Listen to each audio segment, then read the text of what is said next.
그런데 엄마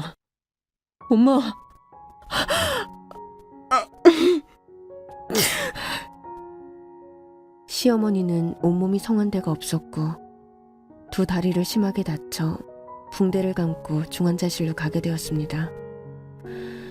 그리고 전 아들이 어디에 있는지 찾으려고 신발도 제대로 신지 못하고 미친 사람처럼 온 병원을 뒤졌습니다.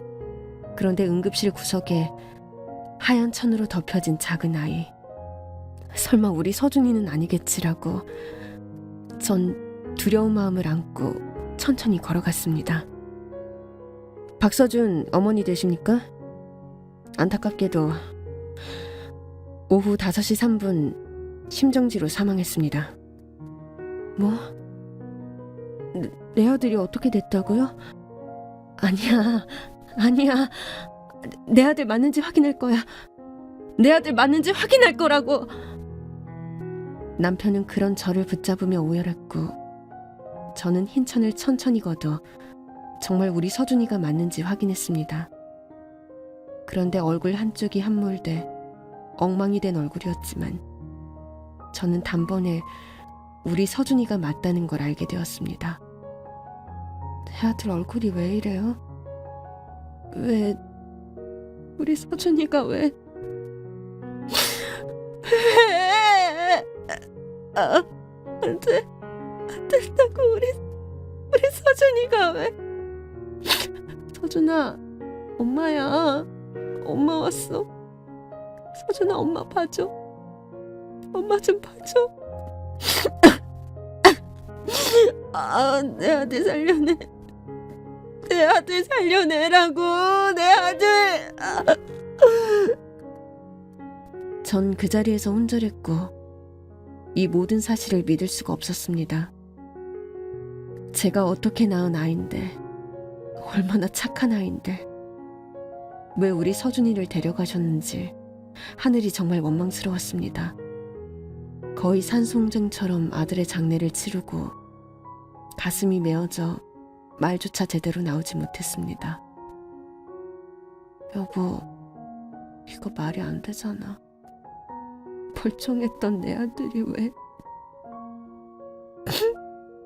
왜 이렇게 됐냐 말이야. 나 서준이 없이 못 살아. 못 산다고. 급발진 사고였대. 블랙박스 확인해보니 급발진 오작동으로 사고가 난 게 확인됐어. 엄마가 서준이 지키려고. 그런데 왜 이런 일이 일어났는지 정말 미칠 것 같아. 이런 일이 왜 우리 집에 일어났는지. 급발진? 진짜야? 다 확인했어. 경찰에서도 조사 마쳤고. 그러니 여보, 우리 서준이 잘 보내주자. 응? 난 못 보내. 절대 못 보내. 내 아들이 왜?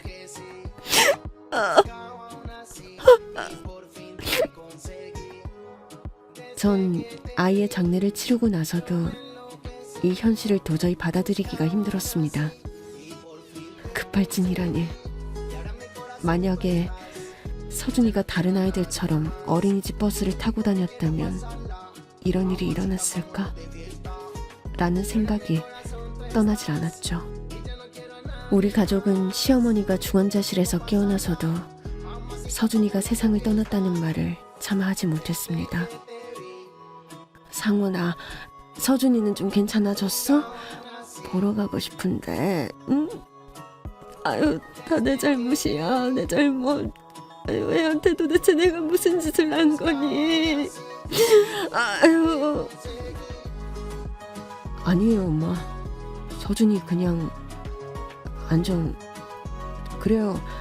안정을 취해야 해서 안정되면 그때 만나실 수 있어요. 그러니까 엄마, 자꾸 나쁜 생각하지 마시고 회복에만 전념하세요. 아셨죠? 그래, 우냐. 서준 애미는 괜찮니? 충격이 클 텐데 자식이 그렇게 됐으니 정신이 온전할 부모가 어딨어. 나도 이런데. 내 원망 많이 하지? 아니에요, 엄마. 원망은요. 그런 생각하지 마세요. 하지만 시간이 지날수록 서준이가 세상을 떠났다는 걸 어머니에게 감추는 건 한계가 있었습니다.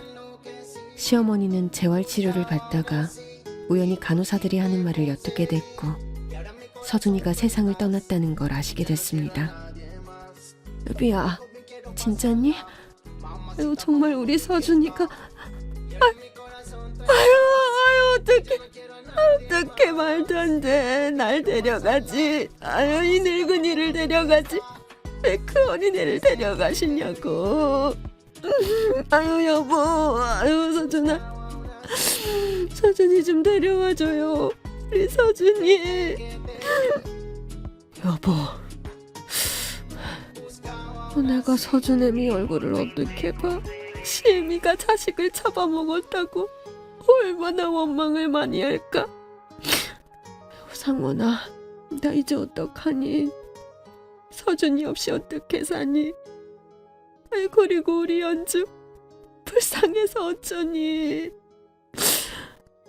시어머니 또한 서준이의 죽음을 받아들이기 힘들어했습니다.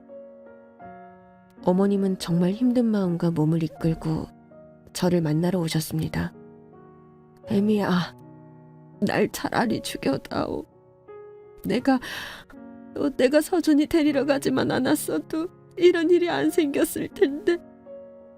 애미야, 내가 죽을 죄를 지었다. 정말 미안하다. 미안해.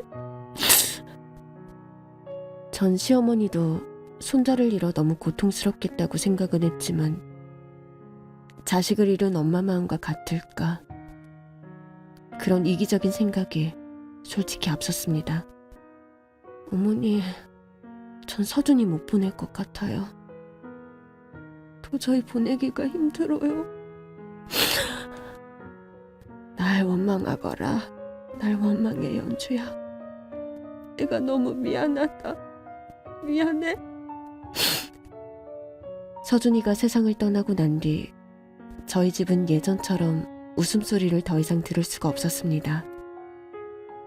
어머님, 아버님은 따로 본가에서 저희와 연락도 뜸한 채로 사셨고 저희 또한 아이를 잃은 슬픔에 하루하루 지옥 같은 삶을 보내고 있었습니다. 그러던 어느 날 아버님이 전화가 오셨습니다. 애미야. 아버님, 연락도 못 드리고 죄송해요. 괜찮다. 내 걱정은 하나도 할 거 없어. 너는 어떠니? 몸은 좀 괜찮니? 네. 내가 이런 상황에서 이런 소식을 전하게 돼서 좀 미안하지만 네 시어머니가 좀 많이 아픈 것 같다. 네? 어머님이요? 어디가 편찮으신가요? 이야기는 차차 하도록 하자. 이번 주말에 한번 상원이랑 건널 수 있겠니? 네, 그럴게요. 저는 시아버님 전화를 끊고 뭔가 심각한 일이 벌어지고 있음을 직감했습니다. 저희 부부는 주말에 시댁으로 갔습니다. 하지만 시어머니는 집에 계시질 않았습니다. 엄마는요? 어디 가셨어요?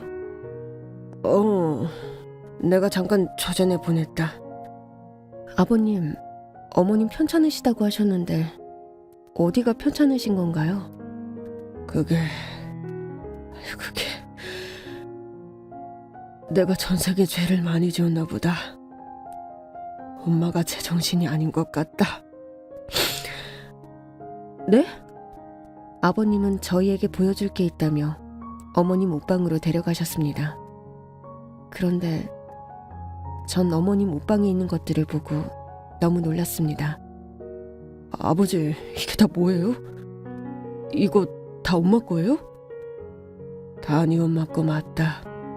서준이 세상 떠나고 네 엄마 완전히 혼이 빠진 사람처럼 매일 이 방에만 있었다. 그런데 어느 날 외출을 하고 싶다며 나갔다 오겠다고 하더구나. 그러면서 카드로 손에 잡히는 물건을 이렇게 다 샀어. 카드로만 샀으면 내가 이러지도 않아. 카드 한도가 초과되니까 정말... 시어머니는 옷방에서 매일 울면서 지내다 어느 날 갑자기 외출을 한다며 매일 밖으로 나갔고 카드로 몇백만 원이나 되는 명품 가방을, 물론 택도 떼지 않은 옷들을 사거나 필요하지도 않은 물건들을 옷방에다가 가득 사재기를 했습니다. 너무 당황스러웠던 건 카드 한도가 안 되니 도벽까지 생겨 도둑질까지 해서 경찰에 불려간 적도 한두 번이 아니었다고 했습니다. 이러다 우리 노후 자금도 다 바닥날 지경이야. 내가 아무리 말려도 안 돼. 앞에서 말만 안 그러겠다고 하고는 나 몰래 나가서 물건을 훔치고 처제네 가서 돈을 빌려서 백화점에서 쇼핑했다고 하더구나. 너희한테 이런 짐을 지우기 싫지만 네 엄마 살려야 하지 않겠니? 저렇게 두다간 정말 잘못될까 봐. 내가 요즘 사는 게 아니야. 얘들아, 네 엄마 좀 살려다오. 서준이가 세상을 떠난 뒤 온 식구들은 몸과 마음이 망가져 있을 대로 망가져 있었습니다. 특히 죄책감에 시달리던 어머니는 그 정도가 더 심하셨죠. 아버님은 그런 어머니를 걱정하셔서 저희들에게 합가를 제안하셨고, 저희는 어머님을 돌보기 위해 같이 살기로 마음먹었습니다. 그리고 아버님은 절 불러 통장을 하나 주시면서 부탁을 하셨습니다.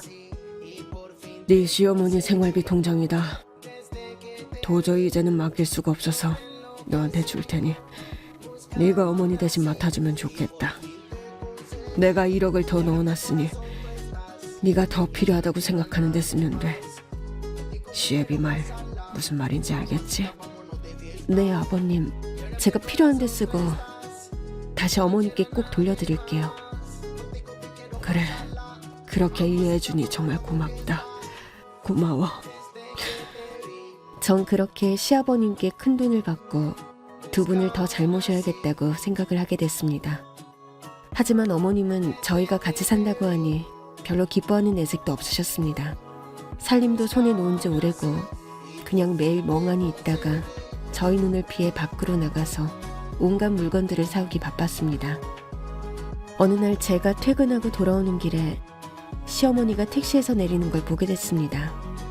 전 어머님을 보고 어머님을 부르려 했는데 어머님의 모습은 정말 비정상인처럼 보였습니다. 택시에서 내렸을 때 어머님은 창모자를 3-4개를 겹쳐 쓰고 바닥에 끌리는 드레스를 입고 조끼 20개는 넘는 쇼핑백을 택시에서 내리고 있었습니다. 전 그걸 보자마자 너무 가슴이 아파 어머님에게 달려가 어머님을 안아드렸습니다. 어머님, 제발 그만하세요. 네? 왜 이러시는 거예요? 내 돈 내가 쓰는데 왜 그러니? 예, 이 모자 봐봐. 다 마음에 들어서 이렇게 다 쓰고 왔지. 이것도 패션이라는데 괜찮지? 나 엄청 젊어 보이지? 어머니, 네 거랑 상원이 것도 사왔어. 자, 들어가서 우리 선물 개봉해볼까? 가자, 얼른.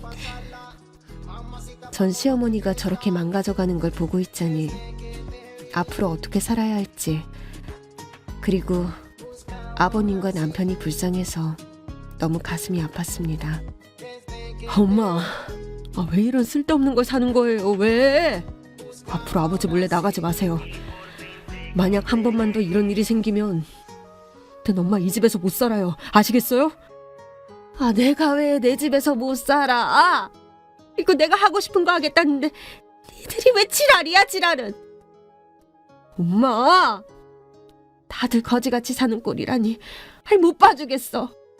난 손자 죽인 할머니라고 보이기 싫어.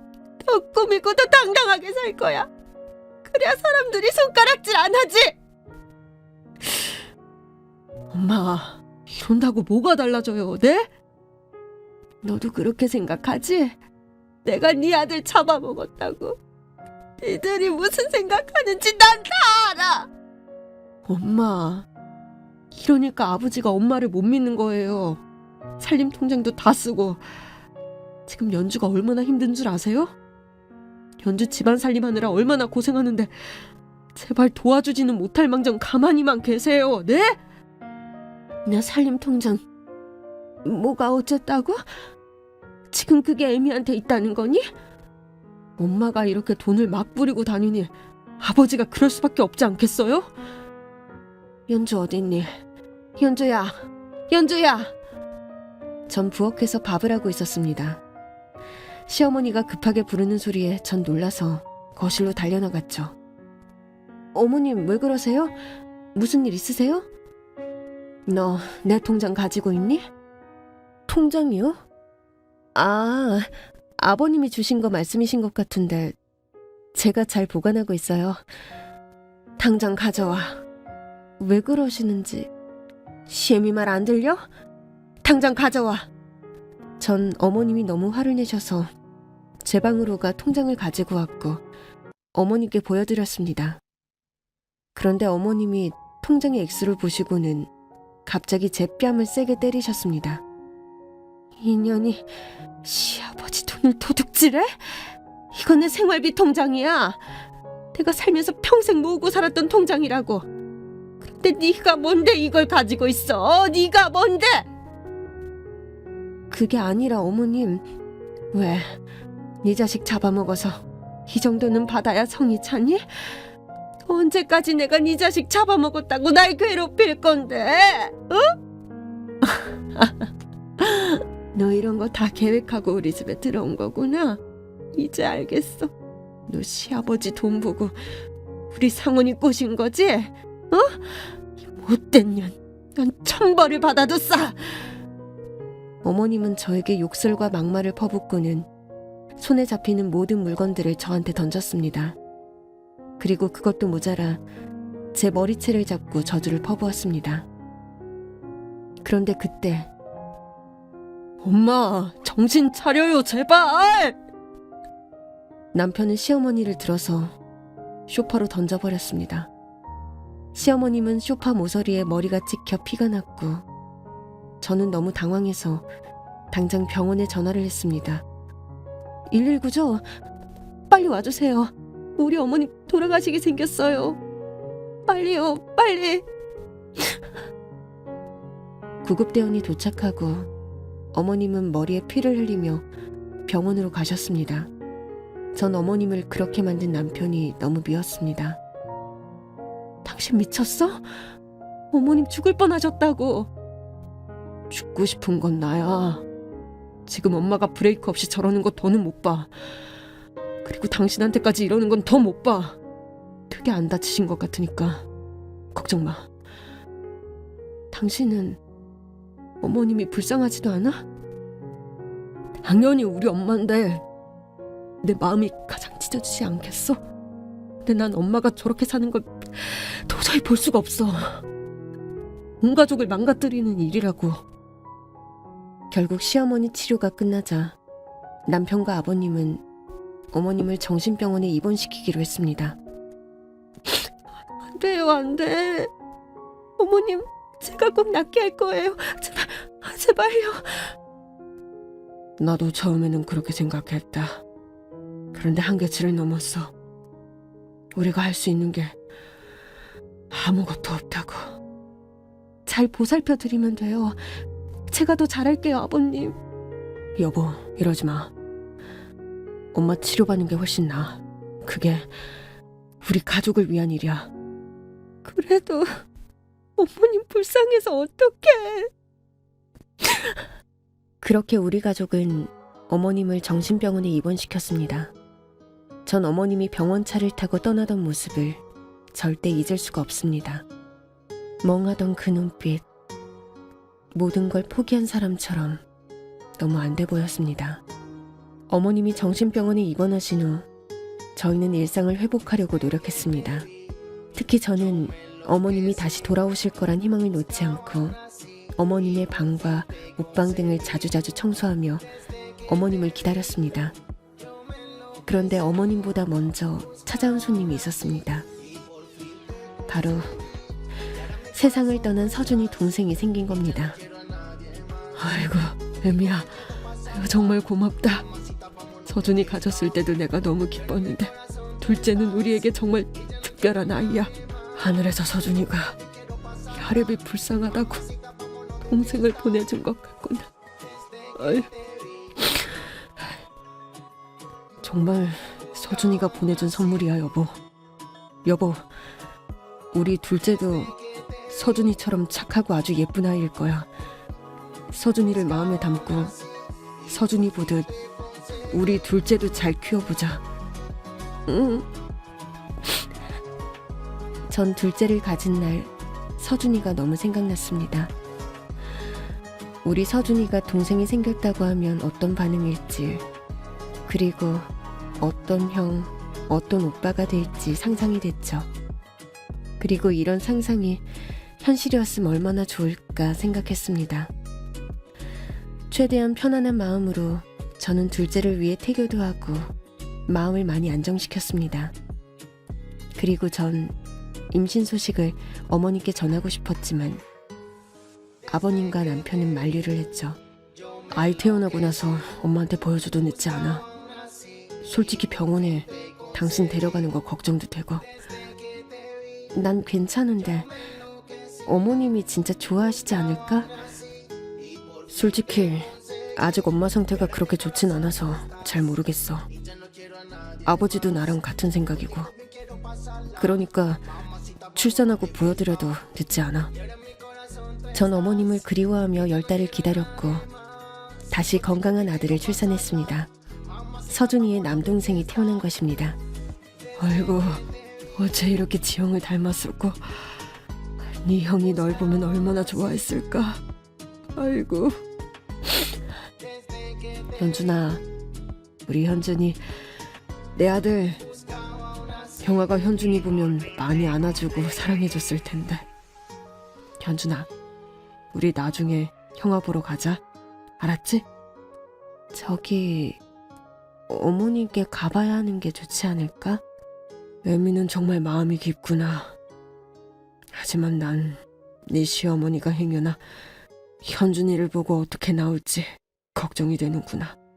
아버님, 그런 생각 마세요. 예전에 어머님을 생각해보세요. 우리 서준이를 너무 사랑하셨던 어머니 모습을요. 그래, 애미야, 고맙다. 그렇게 둘째가 태어나고 100일이 지나 저희는 기대 반 두려움 반으로 어머님을 뵈러 정신병원으로 찾아갔습니다. 전 어머니가 현준이를 보면 어떤 반응이실지 정말 궁금했습니다. 장혜원, 저희 어머니 면회 왔습니다. 저희 네 식구는 어머님을 정말 오랜만에 뵈었습니다. 그동안 제가 임신을 해서 저에게 온통 온 가족이 신경을 쓰느라 어머님을 자주 찾아뵙지 못했습니다. 병원 마당에 너무 작은 체구에 한 할머니가 앉아 계셨습니다.